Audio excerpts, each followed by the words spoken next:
With September call-ups right around the corner, we decided to take a look at a few of our AAA players to figure out who we want to bring up this year. Tom Goss is the first one we took a look at. We've talked about him a little bit throughout the last few episodes. He's going to be a long-term DH for us if he makes it to the major leagues. His power is insane. Contacts, not so much, but the power is just undeniable. Fielding is weak, so DH is definitely the position that Goss will be playing with us long-term. He's been tearing it up in AAA. It'll be interesting to see how he can handle professional pitching. And that leads to one of my soft spots here in Dylan Cruz. I just, fell in love with this guy when I used him last season in MLB The Show 23. I still think he has a huge spot on our team. The game we played with him, he had 2 home runs. This one right here was a good shot to left center. And then he had an opportunity to hit a grand slam. So he's up to 11 home runs at this point. And I feel like his defense is good enough. If we can get his hitting up to where I think it can be, he's going to be one of the stars of this team. And he has a bright future. It's exciting to see that we might have our long-term center fielder, just not for this year. Jordan Beck was another guy that we took a look at, another outfielder. I just don't know if he's ready. He's having a solid year in AAA as well. So between these 3 players, I'm going to call up 2 of them. We're not going to call up anybody pitching this year. I feel like we have a good setup right now with our pitching. We might make a couple changes, but not an additional arm. With Wyatt Langford having pretty much a breakout season, I wanted to reward him with extending him to a new contract. We need to go at least 5 years to get 2 of the free agency eligible years into this deal. That's kind of how I look at it. That's the only reason to extend somebody, is if we can get them beyond the years of arbitration and lock them into our team long term for a pretty good deal. And I think we did that with $5.5 million a year for Wyatt Langford. And with Langford's new contract being finalized, let's jump into a player lock game with Wyatt Langford. I'm wanting to kind of slow down the rest of this season and play a little more games and make sure we finish the season strong. Wyatt Langford has had an awesome year. Super excited to see how he continues to grow over the next few seasons. But we really need to lock in and focus on the rest of August here and the whole month of September. We're in a tight run with the Cubs. It looks like we're starting to somewhat pull away in the wild card, but the Cubs are staying right on our tails. So we really need to focus on this series here against the White Sox. They're well below 500, so it's a good opportunity for us to get at least 2 out of 3, if not all 3 of these games, to really start pulling ahead of the Cubs and winning these games we need to win, because there are a few teams left that we have to play that are pretty solid down the stretch. So we got to take advantage of these games against these lower tier teams and make sure we're pushing towards that playoff run. I don't just want a wild card this year. At this point, I really want the division. And we move to the bottom of the 8th of a tough game against the White Sox. 6-2 right now, struggling to get runs across. The pitching giving up a little too many hits. A team we should be dominating. Here's Gilberto Celestino up to bat with nobody out and Langford on first base. Boy, Celestino's performance this year has really hurt Dylan Cruz's opportunities to take over center field long term, as well as Olivares. But there's a nice double by Celestino to move Langford to third base, and then Jeb grounds out to first base, scores the run, 1 out, 6-3. And that brings up Tremar Johnson, who hits a little blooper to center field. Roberts is able to get under it. We do tag. Celestino is safe at home, 6-4. Henry Davis, who's trying to break out from his slump, just foul there, just misses tying the game by 3.2 feet. And then a lazy fly ball to shallow center field. Second baseman gets under it. In the 9th inning, Joey Gallo has a 3-1 pitch that he just destroys and hits out of the stadium, 7-4. Moving to the bottom of the 9th, Reynolds walks. Nolan Jones walks. Solaire's up next and hits a hard line drive to the shortstop. 1 out.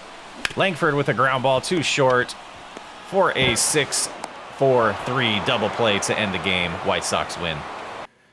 And with that loss, we do fall to a half game behind the Cubs, and we are 3.5 games ahead of the Giants in the wild card standings. Still looking pretty good. Our goals are looking good. We're at 85 wins last season. I'm thinking we're going to break that this year. We're at 67 right now with about a month and a half to go.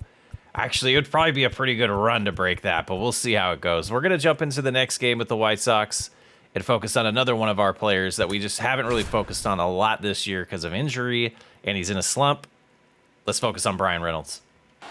I feel like getting Bryan Reynolds out of this cold streak is going to be key to winning the division as he gets an RBI single here to lead off the game. 1-0 Pirates. A couple at bats later, Gilberto Celestino's up. 3-0 pitch is outside. That walks in a run. It's 3-0. Reynolds does score on that.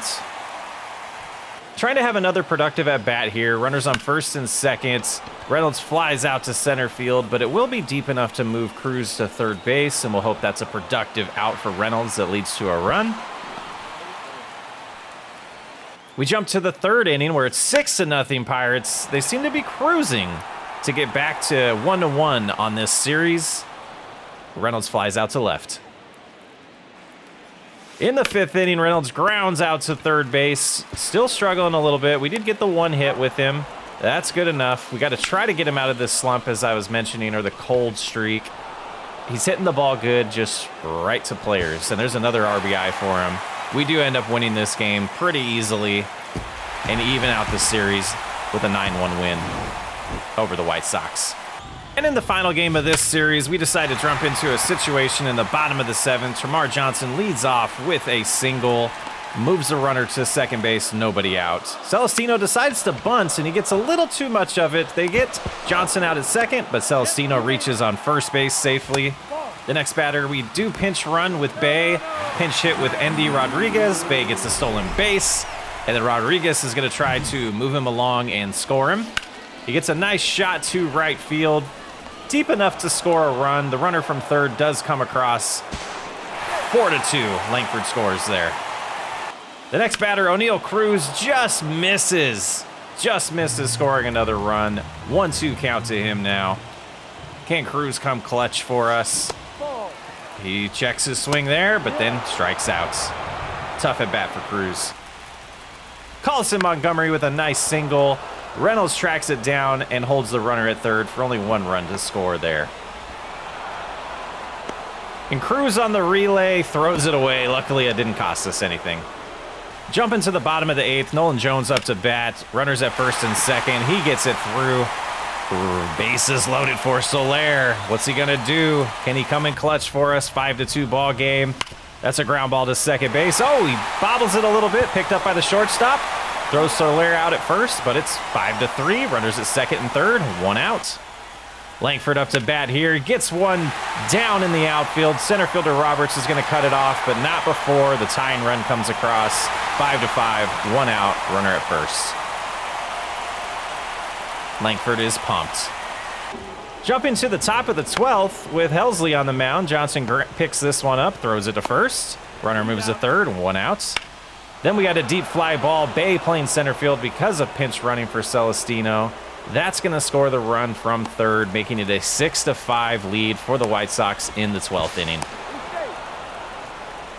We jump to the bottom of the 12th, and we try to steal third with Bay, and it looked like he was out, but the ump was not in a good position, so we get a safe call there. Runner at third. Next pitch, Mayo drives it to right field, ties the ball game. Runner on first, one out. Bottom of the 12th, 6-6. That brings up Brian Hayes on a full count. Hits it to the perfect spot to allow Mayo to round seconds, round third base, come across home, walk-off double for Brian Hayes. The Pirates win and take the series 2-1. And after taking 2 out of 3 from that series, we are deadlocked with the Cubs for the wild card and the division lead. Both teams 69 and 59. We're going to jump into a few games here, move a little bit faster through this one. We did lose to the Nationals here.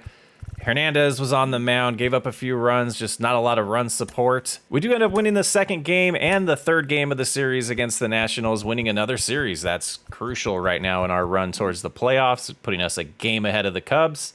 They're having a hot run right now. 8 out of their last 10 they have won. Just a game ahead of them. We got to keep this pace going. So another series against the Reds. We win 9-1 on the first game.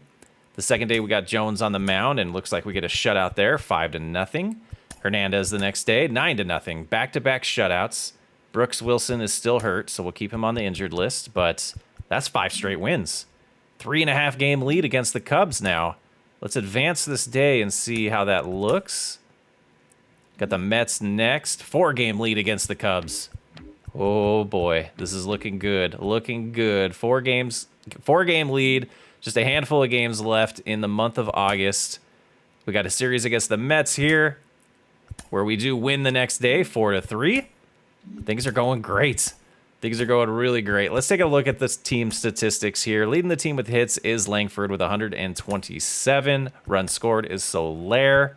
We get a couple guys over 100 runs. 32 home runs for Soler. Reynolds is up to 20. 100 RBIs for Soler. That's awesome. Reynolds, he might get there if he has a huge September, but I don't think he'll get to 100. Stolen bases, Hayes and Bay with 15. Batting average wise, we still have Jones and Tremar Johnson above 300, then Jeb's at 299, having a good year. And look at all these improvements for Johnson. Solid jump this year for Tremar. Oh man, what a good season. I wish we brought him up at the beginning. He would have had a good shot at Rookie of the Year, but he had a struggle in spring and we weren't able to do that. Jeb is playing pretty solid for us. Celestino, just a guy that I just thought we would move away from at this point, and we just can't. Nolan Jones running the lead on the OBS and slugging percentage as well. This offense is looking pretty solid. And taking a look at the pitching as well, Oviedo with the most innings, walks, Skeens just around the corner of 200 strikeouts this year. As far as ERA, Tristan Beck's having an awesome year. Ferguson again, Loizaga again, Oviedo, Holderman, Solometo has come in pretty clutch for us. The 4 starts he's had so far, 4 or so starts. Skeens having his best year so far, but Jared Jones still struggling a little bit. Wisenhunt, I think, will turn it around. We'll see how that goes. He's super young. But Jared Jones, I'm a little concerned about the numbers we're seeing and the step back that he made. Just don't know. I think we'll be a little bit more patient with him as we go through this season, and he just might not be one of the guys that gets starts if we make the playoffs. Helsley with 6 blown saves. Castro 28 holds. Also 5 blown saves for Castro. So he's had a kind of a step back year. A lot of home runs given up by Jones, Hernandez, and Skeens. Some things we could work on and focus on in training, but overall, I think the team's pretty solid. Definitely the best team we've had so far in this rebuild. Record is sitting at 76-60. We have 2 games left in the month of August. I want to get those finished up this episode. 4-game lead right now. 4.5-game lead for the Cubs in the wild card. So that puts us at about 8.5 games ahead of the wild card run if we do slip and don't win the division. Looking pretty good for a playoff position at this point. But let's get into this situation and see if we can beat the Mets. And leading off for us is Tremar Johnson as we jump into this, down by 2 runs in the top of the 7th inning. Let's see if the team can come back again and get another big win against the Mets. Johnson gets a hold of 1, 2 shortstop, 1 out. That brings up Gilbert Celestino. He hits the ball to the shortstop as well. He fields it, throws it to first. Not in time. We got a runner at first, 1 out. Henry Davis with a shot to the gap. It looks like it's going to get down. It looks like it's also going to get over the fence. Henry Davis with a big 2-run home run, his 9th of the year. It is 3-3 in the 7th inning. The Pirates come back again to tie the game. That brings up O'Neal Cruz, who hits a ground ball to shortstop. A lot of action there. He's out, 2 away. Brian Hayes next up to bat. A nice hit off the mound there for a single. Gets him to first with 2 outs. Brian Reynolds gets a shot to center field, but it's playable. 3 away, tie ball game. Oviedo's still on the mound here in the 7th inning, and he seemed to have a pretty good performance. Still had a lot of stuff in the 7th. Got 3 up, 3 down. Sent us to the 8th inning with a tie ball game. 7 innings pitched, 3 runs given up by Oviedo. Here we have Langford in the top of the 8th, who finds the gap in right center field for a leadoff, or a 2-out double, excuse me. That brings up Tremar Johnson with another shot to left field. Langford's moving since there's 2 outs. It does get over the left fielder's head for a 2-out double for Johnson to make it a 4-3 ball game. And needing to give the bullpen a little bit of rest, Tristan Beck's in the game. Pete Alonso with a deep shot, but Reynolds tracks it down. So that's 1 away in the bottom of the 9th. Alvarez strikes out, and Davis has to play it on a bounce, so he throws it to first, 2 away. We bring in Ferguson to face Clifford here, who grounds to Hayes, throws it to first. Pirates win, keep the streak alive. August 31st, we face the Reds with Carson Whisenhunt on the mound. Gets a strikeout there on the first batter. Then McLean gets a nice single to left field. 1 on, 1 out in the inning. The next batter gets a hit up the middle. Steer does get that past O'Neill Cruz, and Olivares wasn't paying attention, so the runner gets to third. Runners on first and third. Loizaga comes in the game, strikes out Cruz. The next batter is Fraley, who gets a nice hit to Cruz. Cruz throws the ball into the outfield, 4-3. Rodriguez hustles, gets the ball. They do try to score. Great throw by Rodriguez. He's out. 4-3 ball game. We jump to the bottom of the ninth with Endy at bat. That's a shot to the gap. That's going to be 2 bases for Endy Rodriguez. He's clutch when I hit with him. Otherwise, he struggles. And we do decide to have a pinch runner for Rodriguez here. Going through the list of players that were available, since Bay was already in the game, we did have to go with a different runner. And I believe we pick Celestino and put him into the game because he is one of the fastest options we have on the bench right now. Jeb up to bat now, hits a fly ball to left field. Is that going to be deep enough to move Rodriguez? It looks like it is based on the way that it was played in the field there. 1 out. Celestino is at third. Bay hits a base hit to center field to tie it up in the bottom of the ninth. We'll go to extra innings, see if we can win this ball game. Bay coming in clutch. Castro gets De La Cruz to strike out in the top of the 10th. Fraley hits a deep fly ball, well, kind of deep, to Olivares, who's able to hold the runner at second with that monster arm out there. 2 outs in the 10th. That brings up Candelario, who hits it to Jeb. Jeb, instead of tagging, throws to first. Let's go to the bottom of the 10th. Cruz leads off. He has a 3-1 count here, and he hits a shot to left field. Reynolds is on the move. They were playing shallow. Let the ball get over their head. O'Neill Cruz with the walk-off double. The Pirates are streaking. This team is hot at the right time. Can it last through September this time, or are we going to go on a cold streak? Man, we're going to find out who this team really is. After a 17-9 August, we're currently on a 9-game winning streak again. Our second winning streak this long this year. 9 out of the last 10 we have won. The Cubs, they're 5-5 in the last 10. Still a 4-game lead only on them. But the Cubs have a 6-game lead on the Giants, so we're doing that math. We are 10 games into the wild card at this point. Looking like we're gonna not get the bye. It looks like it'll potentially be the Dodgers and the Braves, but a pretty solid month. I'm super excited about the way the team's performing right now. Everyone on the roster is doing their job. Pretty exciting last few months for the team. O'Neill Cruz, the errors are still there. Working on that fielding. Hopefully next year he'll be a little bit better. Just a solid lineup right now, having everyone healthy. We can't get Celestino off the field. He's playing so well. And Henry Davis has really turned his season around. It's up to an 81 overall now. And I think his WAR was starting to climb as well. Yeah, to 2.8. Not quite the 4.2 we got last year with his all-star season. But we're seeing some improvements. You know, more walks, less strikeouts. Isolated power is a problem. His slugging percentage has became an issue. Where's it at? Where's it at? Yeah, it's all the way under 400 now. But last year was kind of a fluke, so we're getting what we're going to get out of him, I think. You know, K percentage down, home runs per at bat way down, but everything else looking pretty solid now. The big surprise for me is how well Tramar Johnson has been performing. He's up to a 77, improving across the board. Solid baseball player. 313, on-base percentage 366, slugging 523, OPS 890. Fielding percentage is at 993, exactly what we're looking for while we brought him up. Yeah, it's looking pretty good. That's where we're gonna leave it. We will focus on the September call-ups next episode and try to get through a good amount of September. If we get to a point where we have clinched the division, we will probably skip through the rest of the season, but some tough matchups. We got to finish this series with the Reds, the defending champs. Then we're at home against the Orioles.